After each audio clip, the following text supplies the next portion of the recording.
ke Fort Orange, Michigan. Seperti anak-anak pada umumnya, ia mendaftar dan mengikuti sekolahnya yang baru. Namun, ada yang aneh dengan anak ini. Ia tidak seperti murid-murid sekolah yang lainnya.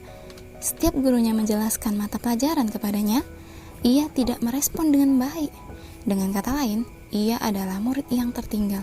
Bahkan, guru dan teman-temannya menganggap ia sebagai murid yang tidak berbakat. Hari demi hari, ia tetap seperti itu. Sehingga pada akhirnya, guru menyerah untuk mengajarinya. Dengan berat hati, akhirnya sekolah memutuskan untuk mengeluarkannya. Jadi, ia hanya sempat mengikuti sekolah selama 3 bulan. Mendapati hal tersebut, ibunya berinisiatif untuk mengajarinya sendiri di rumah. Suatu kebetulan, ternyata ibunya berprofesi sebagai guru. Meskipun tidak sekolah, ia menunjukkan sifat ingin tahu yang mendalam dan selalu ingin mencoba. Hari-harinya dihabiskan dengan membaca buku-buku ilmiah dewasa. Ia juga melakukan eksperimen-eksperimen hebat. Bahkan, sebelum memasuki usia sekolah, ia sudah berhasil membedah hewan-hewan di sekitarnya. Di usia 11 tahun, ia sudah memiliki laboratorium kimia kecil di ruang bawah tanah rumah ayahnya. Setahun kemudian, ia berhasil membuat alat pengirim pesan yang meskipun bentuknya primitif, tetapi bisa berfungsi.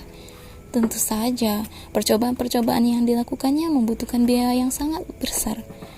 Untuk memenuhi kebutuhannya itu, pada usia 12 tahun, ia bekerja sebagai penjual koran dan permen di atas kereta api yang beroperasi antara kota Fort Orange dan Detroit. Agar waktu senggangnya di kereta api tidak terbuang percuma, ia meminta izin kepada pihak perusahaan kereta api untuk membuat laboratorium kecil di salah satu gerbong kereta api. Di sanalah ia melakukan percobaan dan membaca literatur ketika sedang tidak bertugas. Tahun 1861 terjadi perang saudara antara negara-negara bagian utara dan selatan. Topik ini menjadi perhatian orang-orang. Ia melihat peluang ini dan membeli sebuah alat cetak tua, kemudian mencetak sendiri korannya. Koran ini adalah koran pertama yang dicetak di atas kereta api dan lumayan laku terjual.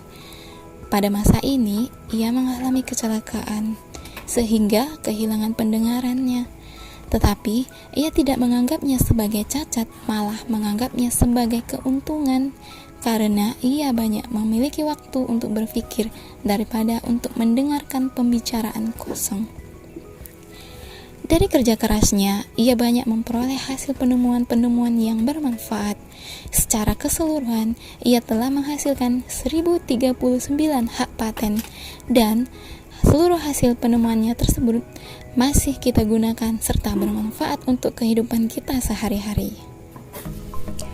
Apa pesan moral yang bisa kita ambil dari kisah ini? Kisah moralnya yaitu, pertama, kalimat yang tepat untuk kisah ini yaitu, tidak berbakat bukan berarti tidak mampu. Setiap manusia dibekali potensi masing-masing. Walaupun anak ini hanya mengenyam pendidikan sekolah selama 3 bulan saja, tetapi ia mampu menunjukkan kepada dunia bahwa ia memiliki kemampuan yang sangat luar biasa. Maka dari itu, galilah potensi yang ada pada diri kita. Jika kita tidak bertindak, maka tidak akan terjadi apa-apa. Namun, sebaliknya, sebuah tindakan akan mewujudkan sebuah keajaiban. Kedua, kerja keras dan pantang menyerah. Teruslah berusaha sehingga hasil terbaik menyertai kita. Pesan moral yang ketiga, gunakan peluang yang ada untuk menciptakan segala sesuatu yang bermanfaat. Keempat, pergunakanlah waktu luang yang ada untuk hal-hal yang positif. Dan yang terakhir, jadikanlah cacat atau kekurangan yang kita alami sebagai potensi untuk lebih baik dan bermanfaat. Tetap semangat.